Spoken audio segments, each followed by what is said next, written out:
Alam mo ba kung ano ang pamagat ng editorial noong taong 1908 ng isang makabayang pahayagan na El Renacimiento na naging dahilan ng pagsara nito nang idineklara ng kolonyang Amerika na ito'y isang libelo?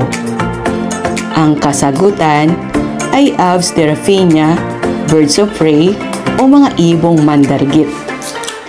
Ang El Renacimiento ay isang makabayang pahayagan na nakasulat sa wikang Kastila. Ito ay pag-aari ni Martin Ocampo at si Teodoro Calao ang siyang editor.